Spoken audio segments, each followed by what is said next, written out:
ঘটনা এক। শীতের সকাল। উইন্টারব্রুকের তুষার ভেজা রাস্তায় লোকজন নেই বললেই চলে। গোটা পাড়া ঘুমিয়ে গেছে।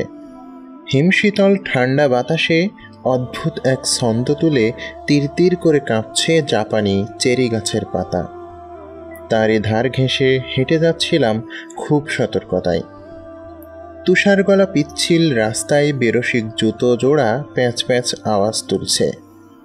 এই বুঝি জেগে গেল ঘুমন্ত উইন্টারব্রুক। এ এলাকায় এই আমার প্রথম আসা। হোম নার্সিং এজেন্সিতে চাকরিটা হয়ে যাবার পর প্রথম কাজ পেলাম উইন্টারব্রুকে। আলঝাইমার্স রোগীর দেখাশোনা করতে হবে।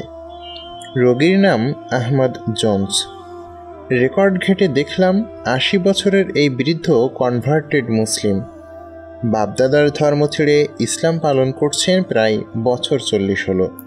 মুসলিমদের নিয়ে জানাশোনা ছিল না আমার। সত্যি বলতে কোনো ধর্ম সম্পর্কেই শিক্ষা দীক্ষা পাইনি আমি। মনের গহীন থেকে কেউ বলে একজন স্রষ্টা তো নিশ্চয় আছে। আমি তাতে সায় দিয়েছি বটে, তবে স্রষ্টাকে খোঁজার চেষ্টা করিনি। গহীনের আওয়াজ গহীনেই ধামাচাপা পড়ে আছে ২৩টা বছর।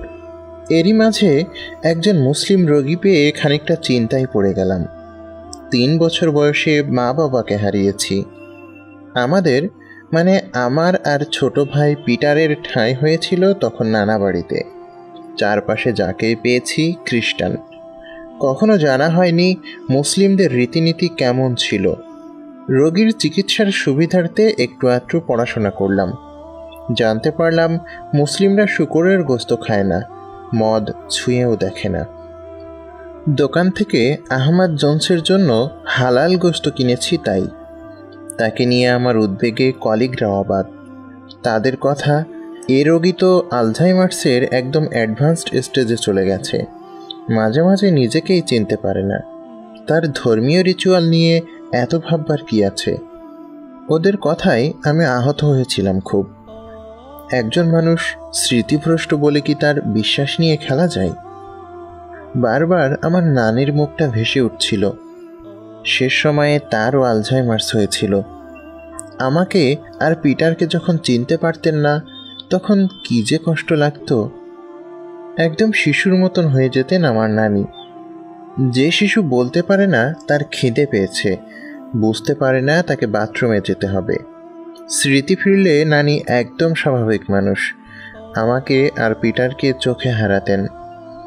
এই মানুষটা যদি জানতেন এমনও দিন গেছে যেদিন তার কাছে আমি আর পিটার ছিলাম অচেনা আগন্তুক, তিনি কি মেনে নিতে পারতেন? মনে হয় পারতেন না। আহমদ জোন্স আমার নানির রোগে ভুগছে। দেখার আগেই মায়া পড়ে গেছে লোকটার জন্য। আজ তার বাড়িতে গিয়ে হালাল বিফের স্টু বানাবো। প্রথমে তার আস্থা অর্জন করা চাই। সে যেন না ভাবে আমার কাছে তার ধর্মীয় অনুভূতি অনিরাপদ।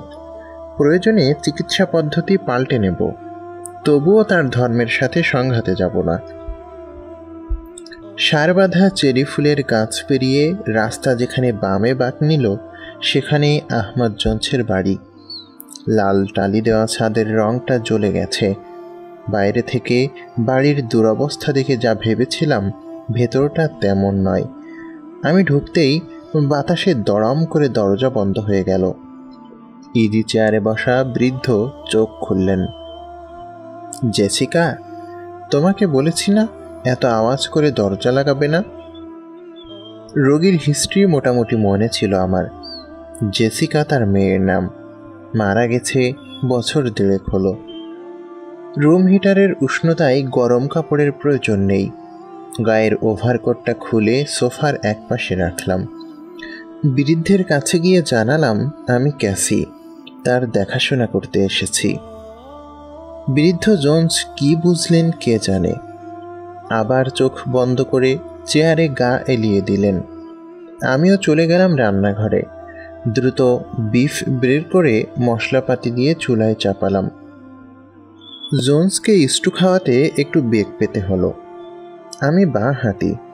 তাকে খাওয়াতে বারবার চামচটা বাম হাতে নিয়ে নিচ্ছিলাম, আর জোন্স কেবল ইশারায় ডান হাত দেখিয়ে দিচ্ছিল।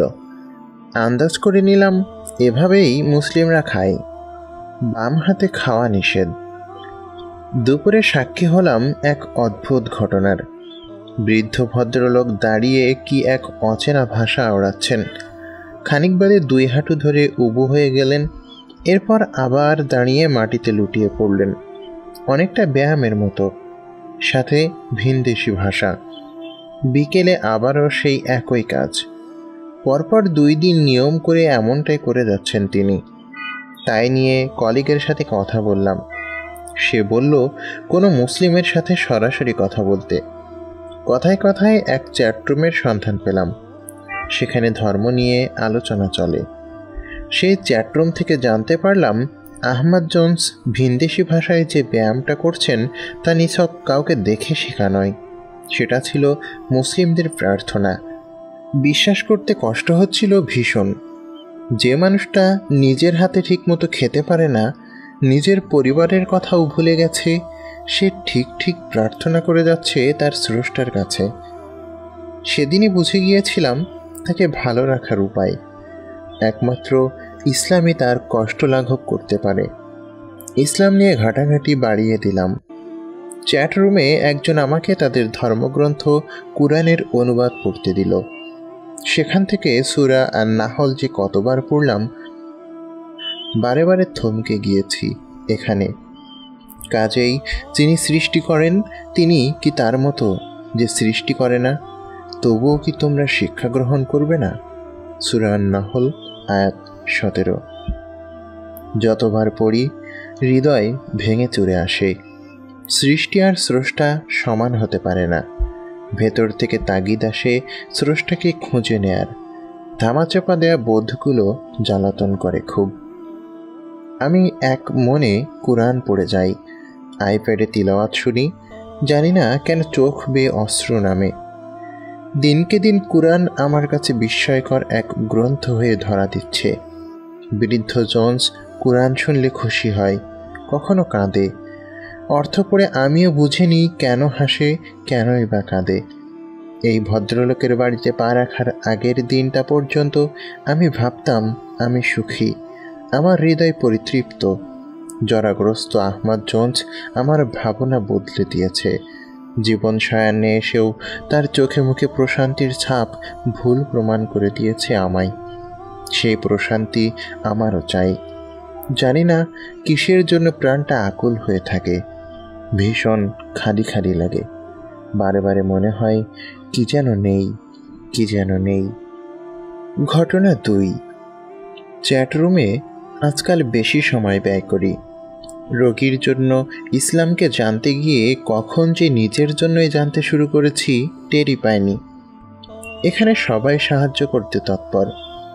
আমাকে স্থানীয় মসজিদগুলোর একটা লিস্ট দেয়া হলো। সেই লিস্ট ধরে একটা মসজিদে গেলাম।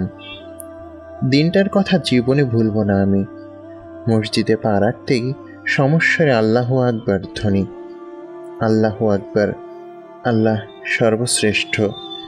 কি যে এক অজানা অনুভূতি। স্থানুর মতো দাঁড়িয়ে থেকেও কোথায় যেন ভেসে যাচ্ছি আমি।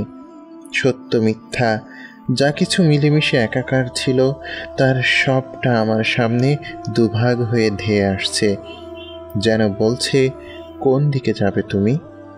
টালমাটাল আমি চোখ ভরা জল নিয়ে মুসলিমদের সালাত দেখলাম একদল মানুষ স্রষ্টার কাছে নিজেকে সঁপে দিচ্ছে। মসজিদের ইমামের সাথে কথা হলো, সখ্য হলো তার স্ত্রীর সাথে। তারা আমাকে কিছু বই দিলেন আর কিছু অডিও লেকচার। ইসলাম নিয়ে যা কিছু জানার ছিল জেনে নিতে লাগলাম চ্যাটরুম থেকে, কখনো মসজিদ থেকে। ধীরে ধীরে এমন এক সময় চলে এলো যখন ইসলামকে আঁকড়ে ধরা ছাড়া আমার আর কোনো গত্যন্তর নেই। এক সন্ধ্যায় সেই চ্যাটরুমে গেলাম আবার। মাইক্রোফোনে একজন আমার দৃষ্টি আকর্ষণ করলো। ক্যাসি, তোমার কি কোনো প্রশ্ন আছে? না। আমি কি জানতে পারি কোন বিষয়টা তোমাকে ইসলাম গ্রহণে বাধা দিচ্ছে? জবাব দিতে পারলাম না। পরদিন ফজরের সালাত দেখতে মসজিদে চলে গেলাম। ইমাম ও চ্যাটরুমের সেই ভাইটির মতো একই প্রশ্ন করলেন, কি আমাকে বাধা দিচ্ছে, কি নিয়ে এত দোটানায় আমি? এবারও নিরুত্তর আমি। চুপচাপ চলে এলাম আহমদ জোনসের কাছে। তাকে খাওয়াতে বসলাম। জবুথবু হয়ে ভদ্র ছেলের মতো খেয়ে নিচ্ছেন তিনি। তার শান্ত চোখের তারাই আমার প্রতিচ্ছবি। সেই ছবিতে নিজেকে পড়ে ফেললাম যেন। আমি ভয় পাচ্ছি, আল্লাহর কাছে নিজেকে সঁপে দিতে ভয় পাচ্ছি। কোনো অজানা আশঙ্কায় নয়, সত্যকে আলিঙ্গন করতে ভয় পাচ্ছি আমি। আমি কি এর যোগ্য? এই বৃদ্ধ মানুষটার মতো প্রশান্ত হৃদয় কি আমার প্রাপ্য? বিকেলে আবার গেলাম মসজিদে। শান্ত স্বরে ইমামকে জানালাম শাহাদাহ পড়তে চাই। উচ্চারণ করলাম সেই অমোঘ বাণী, লা ইলাহা ইল্লাল্লাহু মুহাম্মাদুর রাসূলুল্লাহ সাল্লাল্লাহু আলাইহি ওয়াসাল্লাম। আল্লাহ ছাড়া ইবাদতের যোগ্য কেউ নেই। মুহাম্মদ সাল্লাল্লাহু আলাইহি ওয়াসাল্লাম আল্লাহর রাসূল। ভেতর থেকে বোঝা নেমে গেল। এখন আমি মুসলিম। মনে হচ্ছিল ছোট্ট অন্ধকার এক গুহায় বন্দি ছিলাম আমি। লা ইলাহা ইল্লাল্লাহ বলতে বলতেই গুহামুখের পাথর সরে যেতে লাগলো, আর আমি বুক ভরে শ্বাস নিলাম। মসজিদ থেকে আহমদ জোনসের বাড়ির পথ ধরেছি। তাকেই আগে জানাবো আমার ইসলাম গ্রহণের কথা, এরপর পিটারকে। এখনো জানি না সে কিভাবে নেবে। আশা রাখি পাশেই থাকবে আমার। উইন্টারবুরুকের রাস্তাটা নতুন করে দেখছি। প্রথম যেবার এসেছিলাম তখন শীতকাল। শীত পেরিয়ে এখন বসন্তের মাঝামাঝি। ন্যাড়া রেডউড গাছটাতে পাতা এসেছে, ফুলে ফুলে ছেয়ে গেছে জাপানি চেরি গাছগুলো। চেরি ফুল কি অদ্ভুত সুন্দর, সাদাটে ফুলে হালকা গোলাপি আভা। এর মাঝে লাল রঙা রেণু দেখলে ভ্রম হয়, যেন আচমকা উথলে উঠেছে ফুলের বুক চিরে। চেরি ফুলের মিছিলে হাঁটছি আর ভাবছি, গেল শীতেও আমি ছিলাম পথহারা। মাস কতকের ব্যবধানে জীবন কেমন করে বদলে গেল।